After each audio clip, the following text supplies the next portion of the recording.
Let me get right. Hold up. Let me get right. Run it back, nation. What is good? Yeah, man. Thanks for coming through. Thanks for being here. Shout out to everybody, man. Hope you had a good Memorial Day weekend. I don't think I've been live since Thursday, so I took a nice little 4-day recharge, and now it's time to get back to talking about what we talk about. And what better topic to use than Paul George laughing about being terrible last season on his podcast. I can't even handle how fucking dumb this is. Hold on. Let me get it together. And then Tobias Harris responding on Twitter.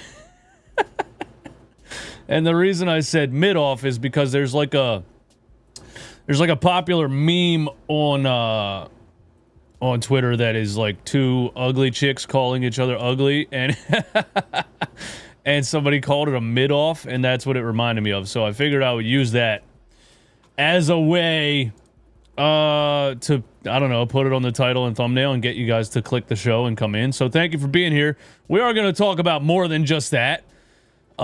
Just now, my guy RJ, told me what somebody said last night, an Eagles content creator, comparing Joel Embiid to Dak Prescott. And I'm just gonna, just because it's free content, I'm gonna react to that and give my opinion on it. What else we got, bro? We're gonna talk about the Paul George and Tobias Harris mid-off, of course. And then at the end of this stream, I want to do a Oklahoma City Thunder tank job versus the 76ers tank job. I used AI to write me a timeline of the Oklahoma City Thunder's tank job all the way from the Paul George trade in 2019 to every trade, signing, or draft pick they made year by year, and how they built a championship contender the right way. And I had Twitter AI make me a timeline of the 76ers tank job, starting with the Drew Holiday trade and every move that they made year by year to end up tanking in 2025. So stick around for that. But yeah, thanks for being here. Thanks for hanging out. Shout out to everybody. Shout out to the members in the chat. Shout out to RJ. Shout out to Amir Bey. What up, Amir Bey? It would have been 4-27 with you, Tobias, bum-ass dude. That's the funniest part about it. J Mall, I think we kind of saw this coming, but is it really a mid-off? More like a basic off or a lame off? Well, I think mid and basic and lame, I mean, they're all just synonyms, so you can call it whatever you want. Yes, that's the same thing as a mid-off, a basic off, or a lame off. Actually, Tobias Harris is probably mid, but not so much Paul George. I don't know what you watched last season, but what I watched was Paul George being incredibly mid. And here you go, man. Tobias Harris last season, 13.5 points per game, 7 rebounds, 2 assists, 44% from the field, on $20 million a year. Paul George last season on $50 million a year, 14.9 points per game, 5 rebounds, 4 assists, on a whopping 38% from the field. This is, by definition, a mid-off. And both players, by the definition of mid as fuck, are and were mid as fuck last season. This is literally 100% a mid-off. Yeah, so anyway, what did I want to start with, man? Oh, yeah. Shout out my guy RJ in the chat. Because last night I was on the Twitter machine, and I noticed a little bit of an argument going on between Sixers fans and an Eagles content creator. Hey, everybody hit the like button before we get started. I almost forgot to say that. Give me 176 people in here. Give me 176 likes before we get started. And what else do I say? Oh, yeah, call the show if you got something else you want to say or you want to join the conversation or give your own opinion or inputs on what we're talking about. 951-981-7683. I read all super chats on the show live, and consider dropping a donation on Cash App. Eastwood DJ on Cash App. Let's get into it, man. Yeah, I was on the Twitter machine last night, and I had noticed a little bit of an argument going on between an Eagles content creator and Sixers fans on Twitter. Now, first of all, shout out to Lord Brunson. I use his let's get down to the meat and potatoes all the time, and I shout him out every time I say it. And I like his content, and I think he's 100% honest in his content, and I respect the fact that he puts it out there and lets it be what it is. Yeah, he's not a basketball content creator. He admits he doesn't watch the NBA like we do. So there's some things that he probably said in this argument that are not factually accurate. But he knows that. You see what I'm saying? So then he gets roasted in the replies and stuff. But if somebody puts something out there and says, hey, I don't watch the NBA all the time. Here's what I think. You tell me. And then they're like, bro, this player did this and you're wrong about this and you're wrong. I mean, he's admitting that the guy's an Eagles content creator. The same way I can't name every wide receiver that plays on. Brunson tweeted this fourth by Cat last night. Put him over Joel. That's what started the shit storm that I witnessed, which was Sixers fans attacking Lord Brunson on Twitter. And the fourth by Cat last night put him over Joel. So, first of all, no. Okay? Karl Anthony Towns is not better than Joel Embiid.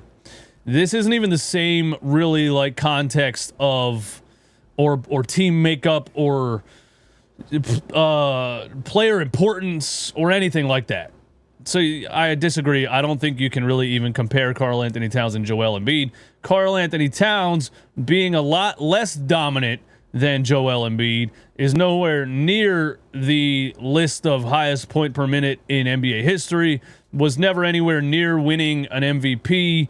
Joel Embiid has historic stat lines, historic runs. I mean, 3 to 4 month runs where he put up stat lines that can only be compared to by Wilt Chamberlain. And some stat lines were not even put up by Wilt Chamberlain himself. Cat is not even close to that on a dominance level, on a skill level, none of that. Karl Anthony Towns is probably actually a Walmart Joel Embiid, but it works in his favor by being that. All right, because when you are Joel Embiid, you are so good, you are so dominant that you are expected to be the number one player on the team. When you are as good and as dominant as Joel Embiid, the whole team is built around you. Everything, the team goes where you go. Every player on the team is put in place theoretically to complement you and help you get to where we think you could take this team. You're the number one option. You're a superstar. You're an MVP level player. Everything revolves around you. That's Joel Embiid. Karl Anthony Towns, we'll say Walmart Joel Embiid. We'll say Joel Embiid with just basically a lot less skill and dominance. A better three-point shooter, Cat is.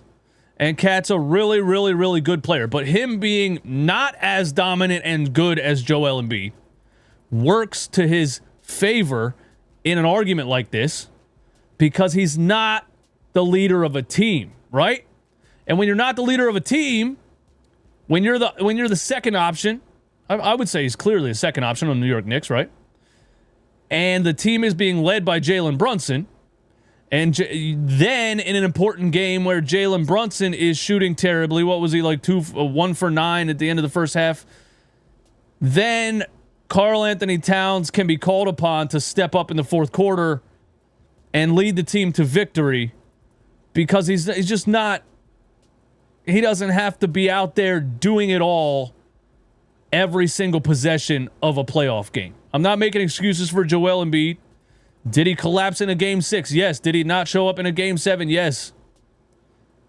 But if you look at the stats, I mean, he put up 30, 10, and 6 against the Knicks last year after a knee surgery. The only thing I think you could ever say about Joel Embiid is that he's hurt all the time. That's the only thing I ever say about him. That's my main frustration with him. That's the main reason I'm tired of watching him.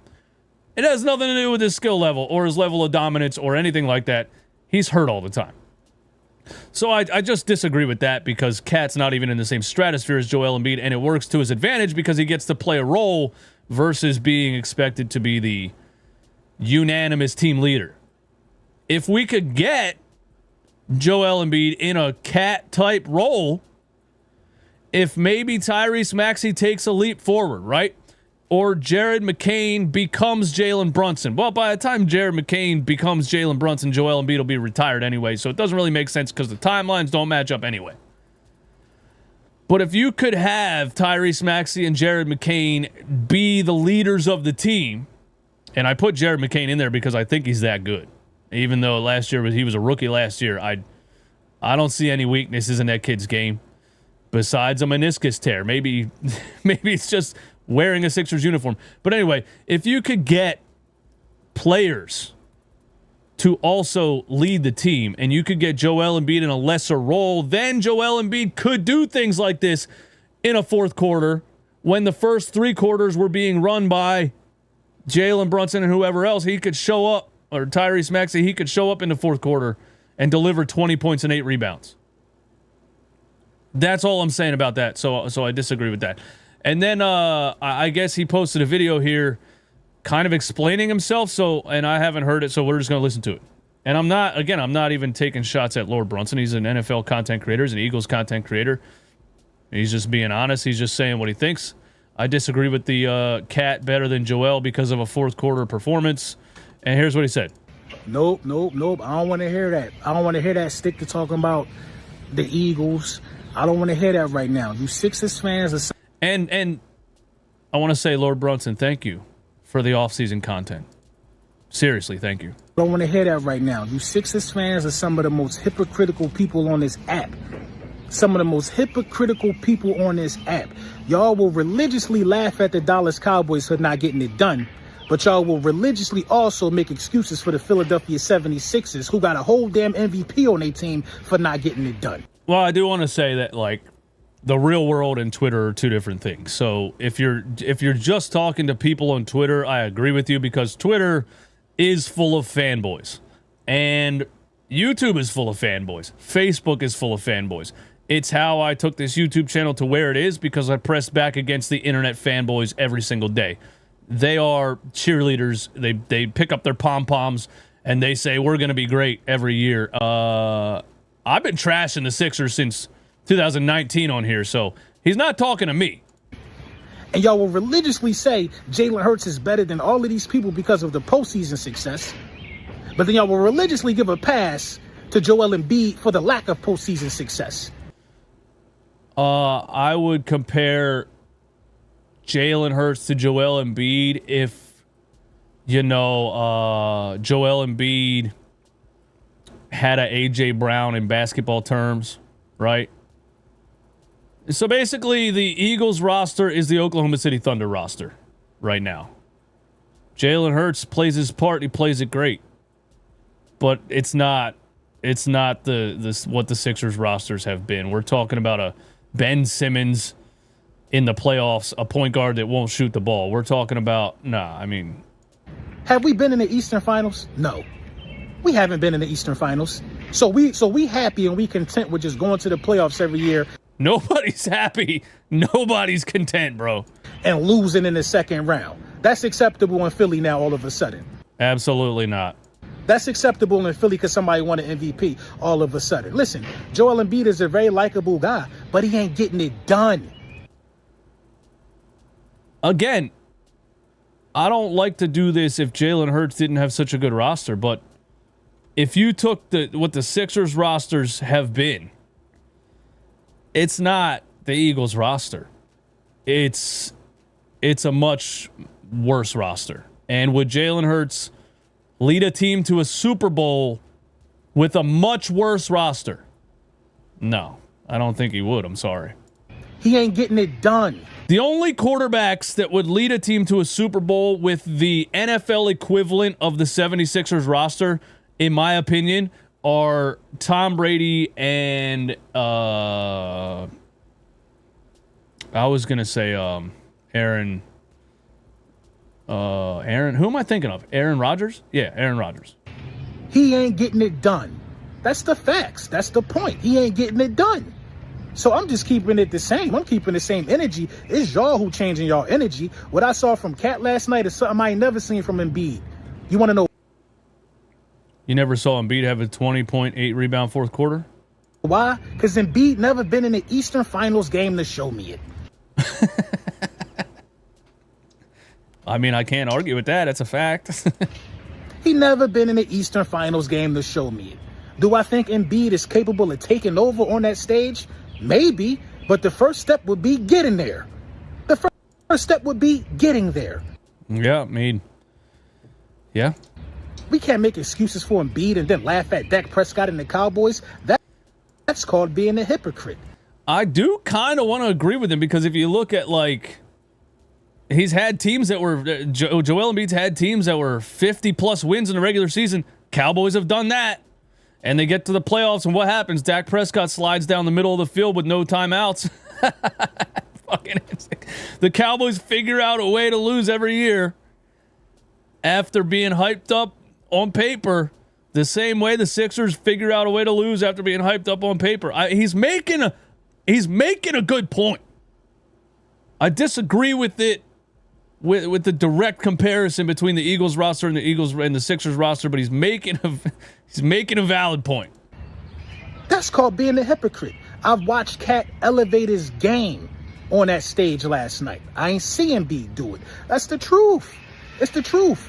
So but there's plenty of times Joel Embiid has dominated playoff games. I mean, they were down what, 2-0 to the Knicks 2 years ago. Joel Embiid came back from knee surgery and put up a 50-piece in the playoffs.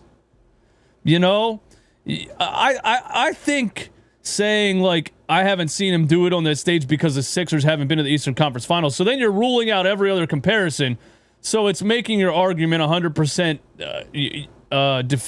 indefensible. No, 100% defensible, because we can't compare it to anything because Embiid hasn't been in the Eastern Conference Finals. But I can show you a million Joel Embiid games, even playoff games, where he did what Karl Anthony Towns did last night. But if you're going to say he didn't do it in the Eastern Conference Finals, then it's just making a foolproof argument. I mean, y'all looking like Cowboys fans. Again, thank you, Lord Brunson, for some free content. But, yeah, I mean, I agree. The Sixers haven't been to the Eastern Conference Finals. It's just that basketball is a 5-player game, and Joel Embiid's teams have not been built right to get there. The guy needs space. He needs teammates that can step up. Look at the Knicks. It's a perfect example. You know? Look at OKC. Perfect example, right? They have a 20-point game from Alex Caruso in these playoffs. They just have players that step up. Last night Jalen Williams had what?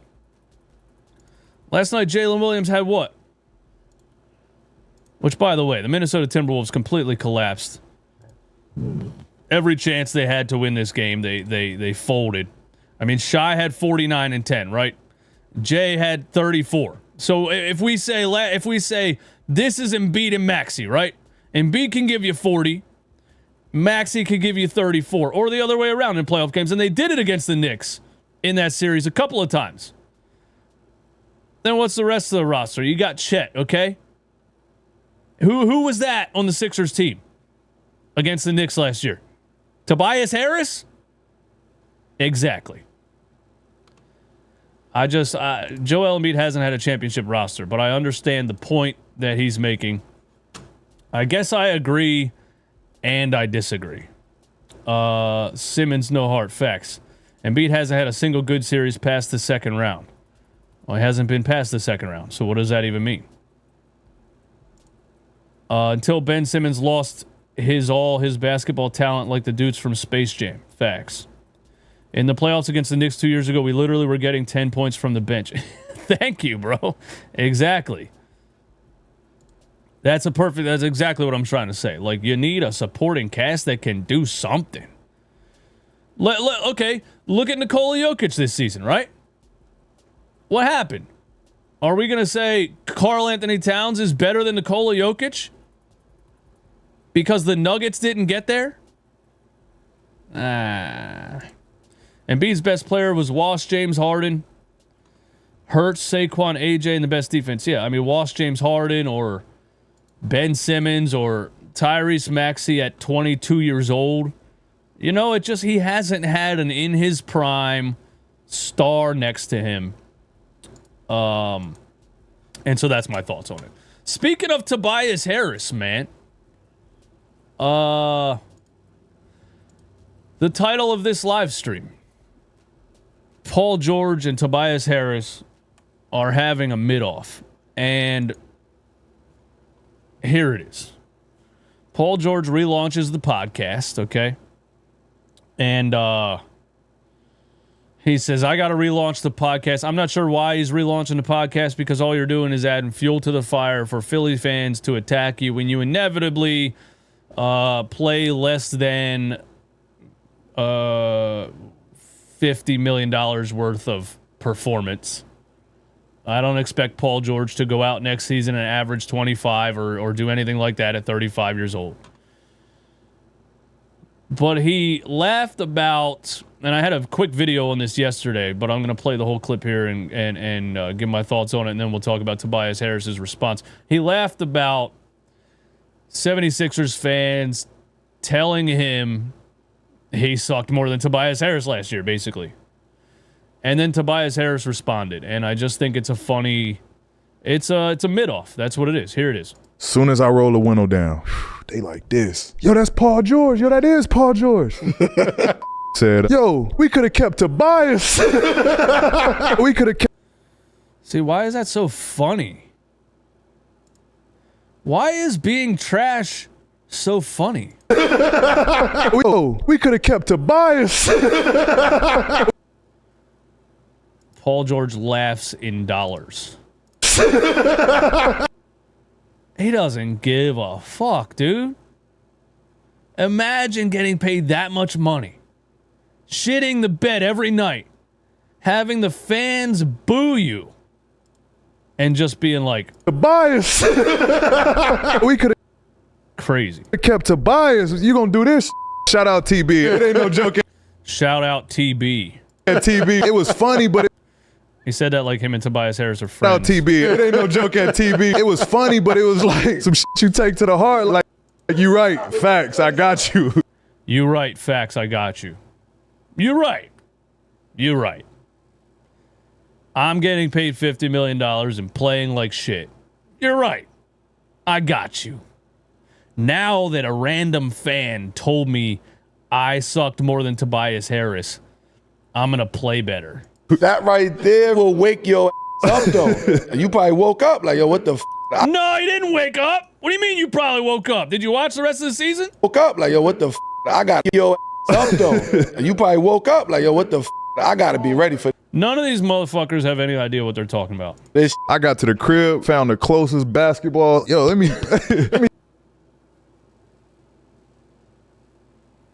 I got to the crib and found the closest basketball. Get right. For me, that was a beauty of playing in a big city. I know it ain't gonna keep me sharp no matter what. Like, I gotta stay sharp. I have to. Let's look at the replies to this. That shit did not wake him up. He went home and went to sleep. Why you always lying? Philly fans will tell you the truth, like it or not. Facts. Didn't find shit and could care less. Facts. PG thinks it's all fun and games. Facts. We ain't laughing here in Philly. This shit not funny at all. Yeah, exactly. It's just like, I don't understand it, man. I'm bringing the podcast back to give back to the people. That's what he said, bro. Dead serious. And then he just continues to have conversations and say things that remind everyone how out of touch he actually is with the Philadelphia sports fan. Anyway, Tobias Harris replied to this post. And I gotta, listen. Shout out Tobias Harris for just flat out replying to Podcast P on Twitter. He just replied to Paul George's podcast with a picture of himself smoking a cigar and said, after the parade, 4-27. Tobias Harris points out the fact that Paul George was stuck in the middle of a parade and a 76ers fan told him he sucked more than Tobias Harris. And Paul George said, took that to heart, and I went home and said, let me get right. And Tobias says the Sixers were 4-27 the rest of the season. So you didn't take that shit to heart, and you didn't get right. You continued to suck. So, hey, Tobias Harris is on the money with this one. At least in terms of Paul George laughing hoo-haing. I went home and picked up a basketball. Let me get right. Tobias like, really? Because you went 4-27 the rest of the season.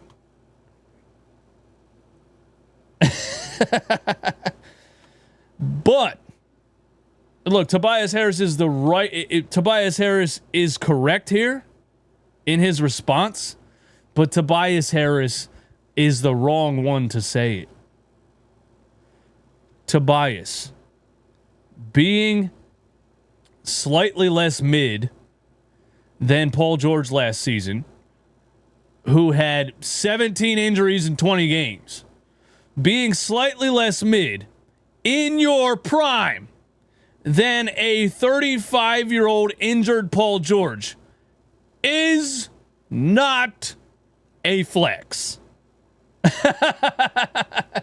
It's just not a flex, bro. You were in Philly on a max contract, 100% healthy, in your prime, and put up a fucking goose egg in a Game 6 elimination game against the New York Knicks. Your last game in a Sixers jersey, you were healthy and in your prime. You put up 0 motherfucking points. You're right about Paul George in this clip. You're the wrong person to say it. Paul George is washed. At least he has that excuse, right? At least Paul George has that excuse. Hey, guys, I'm 35. I'm old. I'm hurt. I clearly don't care anymore. I said after the end of the Clippers season that I don't give a fuck. I've said before I have nothing left to prove. Daryl Morey still said, hey, man, I want to give you a shit ton of money. I said, yeah, I'll take the money. I went out there and I sucked because I'm 35 and I'm injured and I'm old and I'm washed, but I took the money. What is your excuse, Tobias Harris, for being insanely mid on a max contract and then collapsing time and time again when the pressure gets the highest? You are the highest paid player in history who never made an all-star team. Let me put something else into perspective for you, Tobias Harris. You've made $200+ million in your career, and you don't have a career 40-point game. Your career high is 39 points. And in that 39-point game, the 76ers spent the last 5 minutes of the game trying to force feed you the ball to get another fucking point so you could have a career 40-point game like a Make-A-Wish kid, bro. Everybody was moving out of the way so you could lay the ball in the hoop like you were a handicap kid, man. You couldn't break 40. Let me tell you something. Quentin Grimes is 24 years old. He has multiple 40-point games in a 76ers uniform, and he's only been on a team for 2 weeks.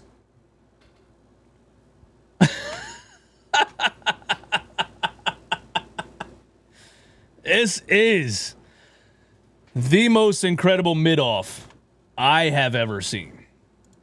Yeah, thank you, Paul George, for being incredibly mid. Thank you, Tobias Harris, for thinking you were doing something by clapping back on. And it's just, I mean, it's mid versus mid, bro. This is Ja Rule versus Tony Yayo in my era of hip hop.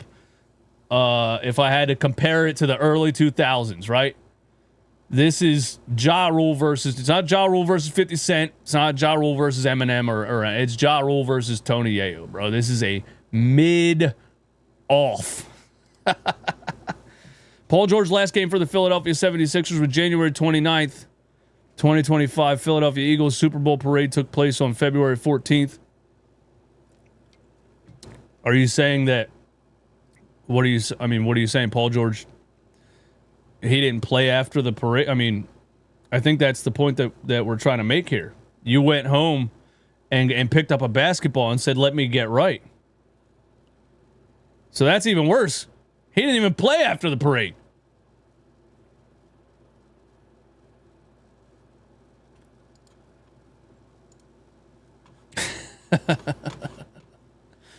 All right, listen, man, before I want to get out of here, and shout out to everybody in here. Thanks for hanging out. I was watching the Oklahoma City Thunder Minnesota Timberwolves game last night. And first of all, Minnesota should have won the game. They had so many chances to win the game. SGA was totally unstoppable. There's nothing they could do. And it wasn't really a flop fest or foul baiting or anything like that. I thought the officials did a good job of not giving SGA these calls where he tries to lean in and throw his body into defenders and everything. It was a straight up fair and square, we're better than you victory last night for the Oklahoma City Thunder over the Minnesota Timberwolves. Anthony Edwards had 2 points at halftime. He didn't show up in a huge game. He's only 23 years old. So he still has a lot of, developing and learning to do as far as winning on the highest level. And I think when it's all said and done, Anthony Edwards will be a multiple-time NBA champion. And anybody that wants to compare him to Michael Jordan wasn't winning at 23 years old either. But last night they had chances, and every single time they gave up an offensive rebound or left Jalen Williams wide open. They kept overhelping on SGA because you couldn't stop SGA. And the double-edged sword there is that SGA could pass the basketball, man. So every time they overhelped on SGA, he just hit Jalen Williams wide open or whoever else was wide open. Oklahoma City has more, man. They got great defenders. They killed them on the offensive rebounds. They got shooters all over the place. Oklahoma City's probably going to win the NBA championship this season. And it got me thinking, because the Oklahoma City Thunder tanked shamelessly the same way the 76ers tanked shamelessly. But why did it work out for the Oklahoma City Thunder and not the Philadelphia 76ers? So I went to Twitter AI to get a complete timeline of events. I said, can you give me a detailed timeline of how the Oklahoma City Thunder rebuilt their team into a championship contender, starting with the Paul George trade and including draft selections? 2017, trade gave OKC. Okay, that's when they traded for Paul George. Let's go to when they re-signed Paul George. Let's go to when they trade. 2019, the pivot to a rebuild. Oklahoma City Thunder. Paul George traded to the Clippers. 4, SGA, a 20-year-old guard who Doc Rivers would not put on the floor. 2018, 11th overall pick, all-rookie second team. Danilo Gallinari, and 5 first-round picks. By the way, Oklahoma City Thunder and the Indiana Pacers, if they end up in the finals, that will be Paul George's 2 former teams in the finals with rosters built on trading Paul George. Anyway, SGA and 5 first-round picks. They made a Russell Westbrook trade to the Rockets for 2 first-round picks. Who traded for Westbrook? Daryl Morey. 2019 NBA Draft, Darius Baisley. They traded with Memphis to select Baisley and no other first-round picks. Where'd they get Jalen Williams? Off-season trades, Chris Paul trade. They traded Chris Paul for another 20, Ricky Rubio, Kelly Oubre, Ty Jerome, 2022 first-round pick. They were just stacking draft picks. OKC traded Dennis Schroeder to the Lakers, Danilo Gallinari, more second-round picks. Pelicans 2023 first-round pick for Steven Adams. They unloaded everybody for first-round picks. Building the young core. They drafted Josh Giddey in 2021, who was eventually traded for Alex Caruso, who is a major reason that the Oklahoma City Thunder are where they are. The combination of Lou Dort and Alex Caruso is ridiculous. They finished 24-58 that season, so they get back in the draft, striking gold in the draft. The 2022 draft, they drafted second overall Chet Holmgren, and with one of the picks that came from the Clippers in the Paul George trade, they selected Jalen Williams. So basically, the Oklahoma City Thunder traded Paul George and tanked for SGA, Jalen Williams, Chet Holmgren, and Alex Caruso. That's unbelievable, man. They made out in that Paul George trade. It just, you couldn't write it any better than that. 2023, Cason Wallace, he's played a big role in their success this year. Keontae Johnson, off-season moves. They focused on development. They kept the same core together. And 23 and 24, they were 57 and 25. They swept the Pelicans in the first round. They lost to Luka Doncic and the Dallas Mavericks in the second round. 2024 NBA draft, fine-tuning for a championship. Dylan Jones, Nikola Topic, AJ Mitchell. They traded, they acquired Gordon Hayward. OKC traded Trey Mann, Davis Bertans, and others to Charlotte for Gordon Hayward. I don't remember Gordon Hayward I don't even hardly remember. Did he play for the Thunder, or was that like he was still hurt from the Boston, from when he broke his ankle in half in Boston? Hey, Jesse James, thank you for the super chat, commenting on Jalen Brunson's build.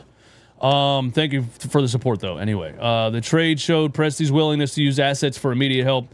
Alex Caruso trade, 24-25. They won 68 games, and now they are a championship contender. Key draft picks from the Paul George trade. SGA in the trade, Trey Mann, Jalen Williams, Cason Wallace, Dylan Jones, and in 2022, from being terrible, they drafted Chet Holmgren. Should we look at the 76ers tank and try to determine how it compares? Here you go.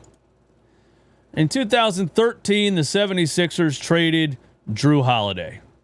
They traded Drew Holiday to draft Nerlens Noel. Yeah, that doesn't really compare to an SGA trade. Drew Holiday was 23 years old. He was already an all-star. That's a terrible trade, bro. I don't give a shit what anybody thought about Sam Hinkie at the time. That's a horrendous trade. You had an all-star guard. Just keep building around him, bro. You should have traded Andre Iguodala right here. You should have said, let's tank for a couple more years, but let's keep Drew Holiday. No, you traded Drew Holiday to draft Nerlens Noel because you thought that because he had like 10 blocks a game at Kentucky that he was going to do that in the NBA. And then you realize, oh, he can block shots in the NBA, but in the NBA you need to do a lot more than block shots. Just, I don't get it. I don't understand even the start of the process. Michael Carter-Williams, ended up trading him. 2014 draft, Joel Embiid, Dario Saric. Dario didn't come over for another season. We thought Dario was going to be some kind of NBA star. He was a nice player for a couple of years, but he didn't end up being a star. We thought he was going to be a running mate to Joel Embiid. You know, that didn't happen. Free agent signings, Jason Richardson, Luke Ba-Mute. That's the player that discovered Joel Embiid in Cameroon, Africa, by the way. 18 and 64 that year. 2015 draft. Now, of course, Joel Embiid was hurt when they drafted him. But I say all the time, that I don't really understand what they were doing. And people praise Sam Hinkie, but Sam Hinkie didn't have a plan. Because if you draft Joel Embiid and you say he's going to be healthy and then he breaks his foot again, okay, but you still had a plan. Your plan is still Joel Embiid gets healthy, he's a superstar center, and that ended up being true. So if you believe Joel Embiid has the potential to be a superstar center when he gets healthy, you don't draft Jahlil Okafor, bro. To be fair, I remember this draft. We were looking at a player that would have fit. Who was D'Angelo Russell, who we would have ended up hating anyway. But they drafted Jahlil Okafor, and then they draft Ben Simmons. In the end, Jahlil Okafor and Nerlens Noel end up, I guess, being starting level centers, and then Joel Embiid gets healthy, and you have a three-way center logjam that makes no sense. They drafted Ben Simmons in 2016, the end of Sam Hinkie's tenure. We all know how this worked out. This was, drafting Ben Simmons here after drafting Joel Embiid, I guess we can say, is the same frame of Oklahoma City drafting Chet Holmgren or drafting Jalen Williams, right? Except Jalen Williams and Chet Holmgren actually turned into players who can play at a high level in the playoffs, even at very young ages that they're at. Ben Simmons, first overall pick, is the biggest fraud I've ever witnessed in my time watching NBA basketball. 2017. Now we think, okay, we got Ben Simmons. He's gonna get a jump shot. If this brother gets a jump shot. That's my Stephen A. Smith impression. 20 years later, if this brother gets a jump shot, oh, you better watch out. Oh, you better watch out. He's Magic Johnson. He's LeBron James. If he gets a jump shot. Anyway, we thought Ben's going to get a jump shot. We got Markelle Fultz. Markelle Fultz, he's the next Kyrie Irving.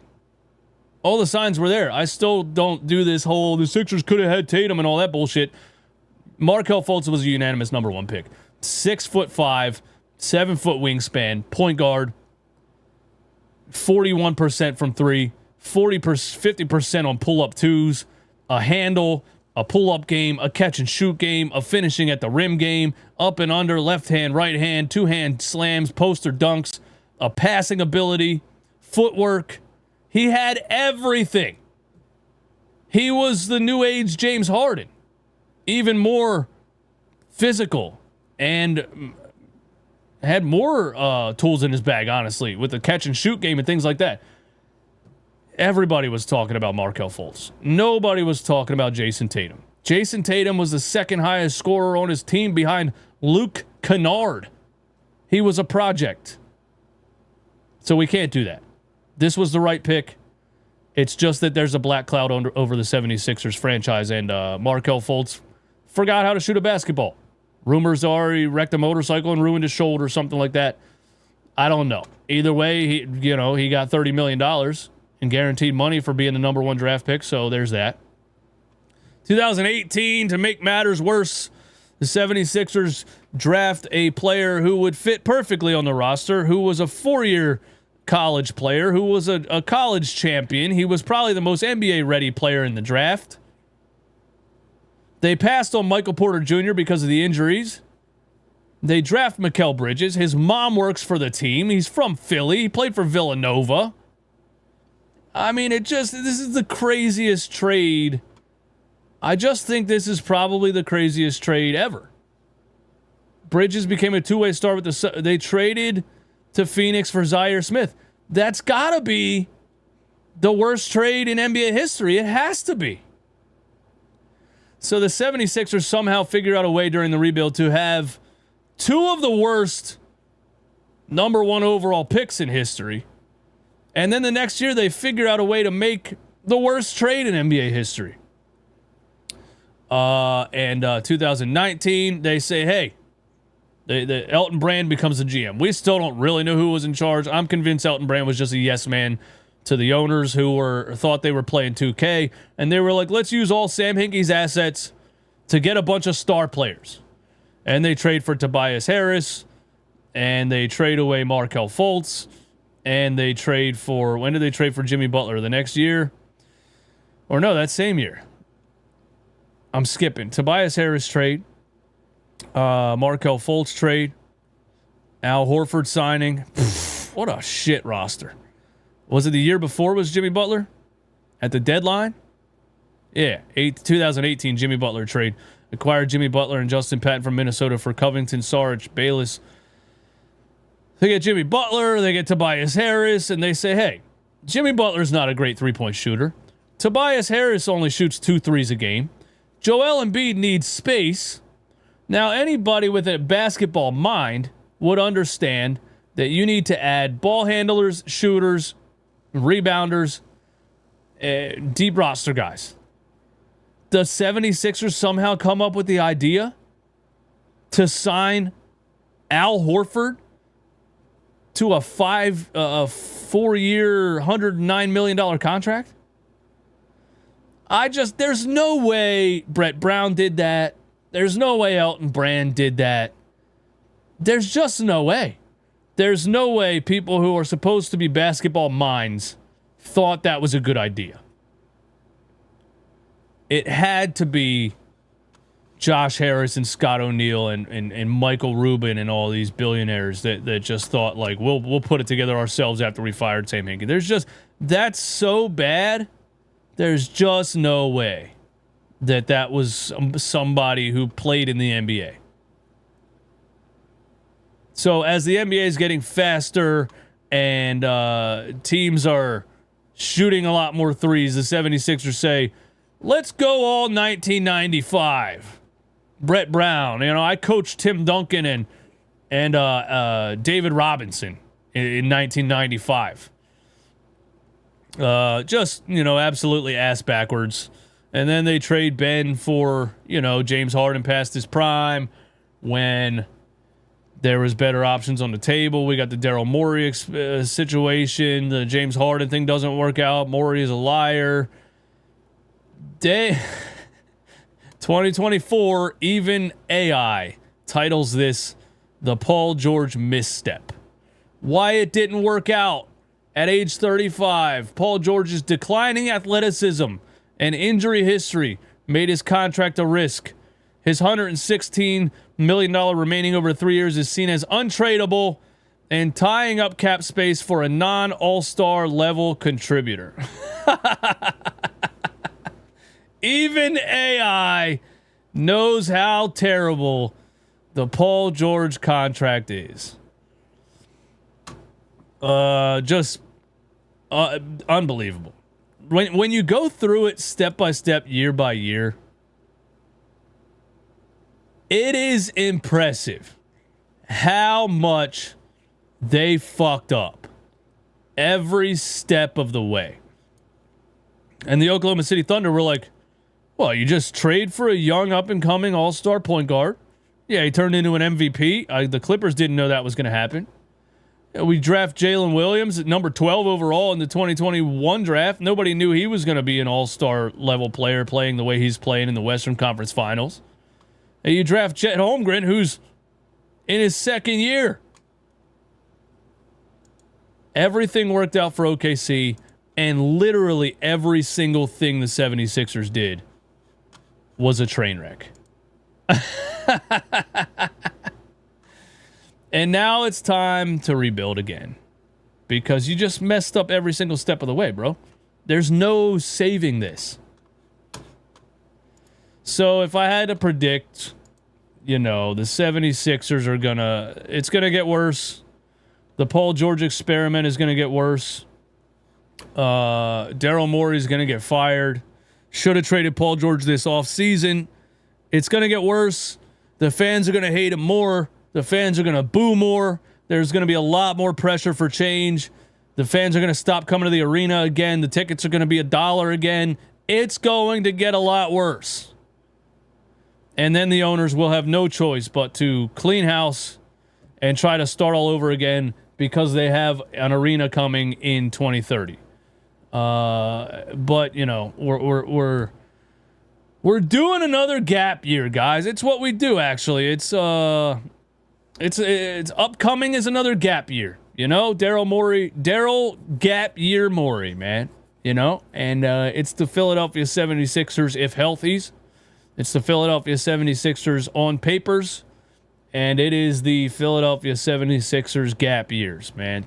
That's what we're doing. But I think this team desperately needs major change. And I think it's going to happen probably by the trade deadline this upcoming season. Anyway, that's my little OKC 76ers tank comparison. And my reaction to the Tobias Harris and Paul George mid-off. Thank you all for tuning in. Thank you for hanging out once again. Yeah, man. We're going to do this all summer. All right? Feel free to hit me up on Twitter or X at DjEastwoodRIBP. Hit me in the DMs with, ideas, talking points, things to react to, whatever. And I'll shout you out because as we go through the offseason, it becomes incredibly difficult to find things to actually talk about. Hit me up on Instagram DMs with things to react to, topics to cover, whatever. Also, members-only content is coming out. I've been trying to find a way to give members content that is exclusive, and I've been wanting to do play breakdowns. Play breakdowns get copyright claimed, and so, it doesn't get monetized. So I figured I can do play breakdowns and put them in the members-only section of the channel. So the first members-only play breakdown or highlight reaction is going to be Jared McCain. I think everybody's forgotten about how good Jared McCain was last season. I got people telling me the Sixers don't have any playmakers. I don't know how everybody forgot how good Jared McCain was, but in the members-only section, either today or tomorrow, there's going to be a video of me reacting to Jared McCain's best plays. And probably once a week or maybe twice a week, I will do a highlight reaction show in the members-only section of the channel. So thank you to all the members. And consider becoming a member for $5 a month. It helps support me. It helps grow the channel. And you get some exclusive content out of it. Y'all have a good one. I'm out.